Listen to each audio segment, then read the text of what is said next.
ओम नमो भगवते वासुदेवाय नमः। नमस्कार दोस्तों, आप सभी का मेरे चैनल में हार्दिक स्वागत है। आप सभी को तुलसी पूजा की हार्दिक शुभकामनाएं। दोस्तों, आज मैं आपसे सरल तुलसी जी की पूजा की विधि शेयर करूंगी।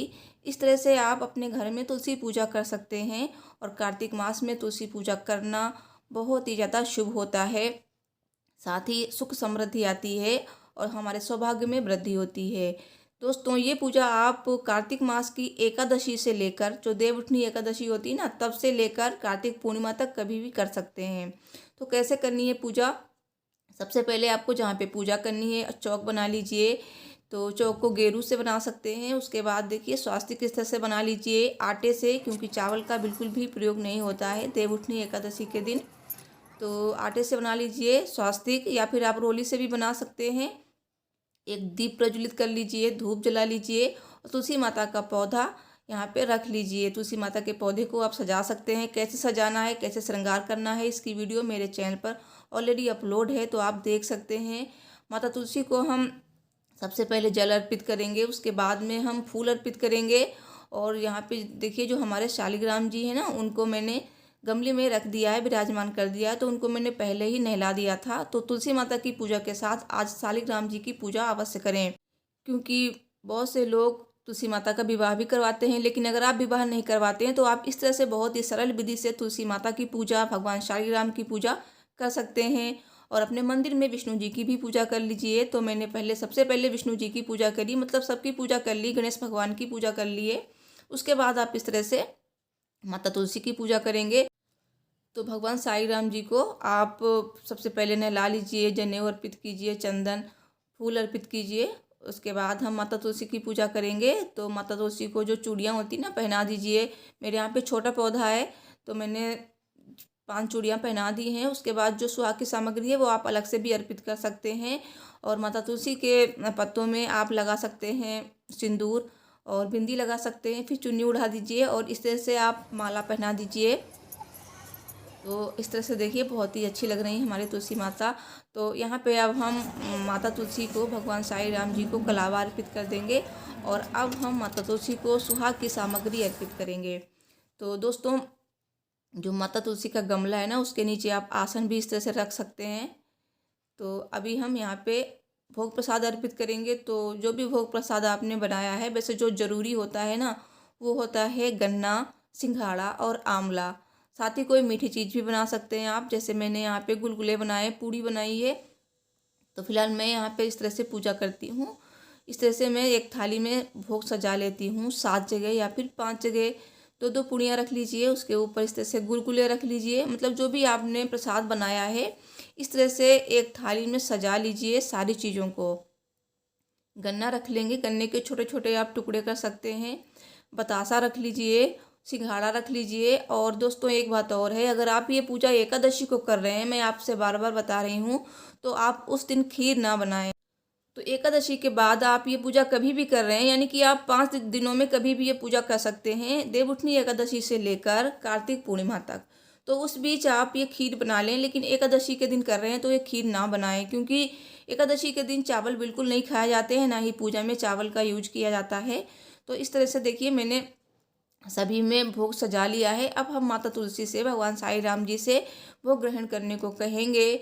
उसके बाद यहाँ पे आपके पास जो भी ऋतु फल हैं वो यहाँ पे आप भोग प्रसाद में रखिए, आंवला रखिए। और अब हम यहाँ पे जल अर्पित करेंगे। और यहाँ पे जो स्वास्तिक बनाया ना, स्वास्तिक की भी आप पूजा कर सकते हैं। और आप यहाँ पे पान भी अर्पित करेंगे, क्योंकि सबसे बाद में भोग प्रसाद अर्पित करने के बाद मुख शुद्धि के लिए पान अर्पित करें। और दक्षिणा जरूर अर्पित करें। दक्षिणा में जो भी मतलब कमी रह जाती है ना पूजा में, वो पूरी हो जाती है। तो अब हम इस तरह से जो भी भोग प्रसाद हमने चढ़ाया था, थोड़ा थोड़ा इस तरह से हम सभी से तोड़ लेंगे, थोड़ा थोड़ा लेकर हम अग्यारी पे चढ़ाएंगे। तो कहते हैं कि ना, भगवान जो भोग होता है ना, इसी तरह से स्वीकार करते हैं। तो अग्यारी यहाँ पे जला लीजिए, जो मैंने बताई है। मैंने इससे पहले आपसे पूजा सामग्री भी शेयर की है, तो वो वीडियो अगर आपने नहीं देखी है तो वो देख लीजिएगा, अग्यारी कैसे बनानी है। तो इस तरह से हम देखिए ये वाला भोग प्रसाद अग्यारी पे अर्पित करेंगे और अग्यारी पे कपूर रख के हम जला देंगे। फिर हम अग्यारी की भी इस तरह से पूजा कर लेंगे, 2-3 बार जलवार देंगे, फूल चढ़ा देंगे, रोली लगा देंगे इस तरह से। तो बहुत ही सिंपल सरल विधि है। अगर आपके पास इतना सारा भोग प्रसाद नहीं है तो आप 2 भोग प्रसाद चढ़ाकर आप पूजा कर सकते हैं। और एक पूड़ी लेंगे तो हम 4 टुकड़ों में तोड़ लेंगे, चारों दिशाओं में इस तरह से फेंक देते हैं और बस इस तरह से हम पूजा कर लेंगे। अब आप चाहें तो आप यहाँ पे हाथ में फूल लेकर आप कथा पढ़ सकते हैं, कथा सुन सकते हैं, माता तुलसी के मंत्रों का जाप कर सकते हैं। और दोस्तों यहाँ पे एक आंवला दीपदान अवश्य करें जब भी आप पूजा कर रहे हैं, क्योंकि आंवला दीपदान का भी बहुत महत्व है। आंवला दीपदान भी आप कार्तिक मास में आंवला नवमी से लेकर कार्तिक पूर्णिमा तक कभी भी कर सकते हैं। तो इस तरह से हमारी ये पूजा हो गई। और पूजा के लास्ट में हम करेंगे आरती। तो अब हम आरती कर लेते हैं, उसके बाद हम करेंगे परिक्रमा, क्योंकि परिक्रमा बहुत ज़रूरी है। तो सबसे पहले हम आरती कर लेते हैं। और आरती अगर आपको आती है तो आरती गा के आप कर सकते हैं, नहीं आती है तो आप इसी तरह से आरती कर लीजिए। उसके बाद हम चारों तरफ घूम जाएंगे, आरती दे देंगे भगवान को। फिर हम आरती पे 3 बार जल वार देंगे और बस यहाँ पे हम अपनी जो पूजा की है उसकी गलती की क्षमा मांग लेंगे और माता तुलसी से अपनी पूजा स्वीकार करने को कहेंगे, भगवान शालिग्राम से अपनी पूजा स्वीकार करने को कहेंगे। और अब हम यहाँ पे लास्ट में करेंगे परिक्रमा। तो आप हाथ में फूल लेकर भी परिक्रमा कर सकते हैं। और दोस्तों अगर आप ये पूजा एकादशी को कर रहे हैं तो इस दिन आप तिल का प्रयोग कर सकते हैं पूजा में। और यहाँ पे देखिए अब हम परिक्रमा कर लेंगे तो आप 7 बार, 5 बार या फिर 9 बार या फिर 11 बार भी परिक्रमा कर सकते हैं। अगर आपसे हो सके तो आप 108 बार भी परिक्रमा कर सकते हैं। और ये जो दीपदान है ना, ये आप शाम के समय कर सकते हैं। एक दीपक मैंने यहाँ पे जला लिया है ये, और जो 4 दीपक बचे हैं ना, इनको आप शाम के समय जला सकते हैं। कहाँ कहाँ आपको ये दीपक लगाने हैं तो इसकी वीडियो मेरे चैनल पर आ चुकी है, आप देख लेना। आंवला दीपदान कैसे करना है, कब करना है। और यहाँ पे जो पूजा की सामग्री है ना चढ़ाई हुई, इसे आप किसी ब्राह्मणी को दान में दे सकते हैं पूजा के बाद। उसके बाद 1-2 चीज़ें आप अपने लिए रख लीजिए प्रसाद के रूप में। और ये जो हवन सामग्री है इसको आप रख लीजिए, जो भी फूल वगैरह है ना यहाँ से उठाकर आप रख लीजिए, इनको आप विसर्जित कर सकते हैं। और जो आंवला है ना, ये आंवला जब इस तरह से हो जाए तो आप इसे गाय को खिला सकते हैं। और जो भी भोग प्रसाद है ना, इसे आप बांट सकते हैं। ये भोग प्रसाद बांटा जाता है। और जो सुहाग की सामग्री है ना, अगर आप एक ब्राह्मणी को नहीं दे सकते हैं तो थोड़ा थोड़ा सुहाग का सामान जहाँ जहाँ आप प्रसाद देते हैं ना, उन घरों में आप दे सकते हैं।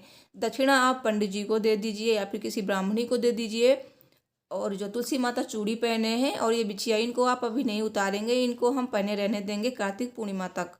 सुहाग की सामग्री 1-2 चीज़ें अपने लिए भी रख सकते हैं। दोस्तों माता तुलसी की पूजा में आप हल्दी का यूज जरूर करें, क्योंकि हल्दी भी मैंने बताई नहीं, मैं भूल गई, मैंने हल्दी भी अर्पित की है माता को। और इस दिन माता का विवाह होता है तो हल्दी तो जरूर अर्पित करें। और वीडियो कैसी लगी कमेंट में जरूर बताएं। Thanks for watching. जय माता दी।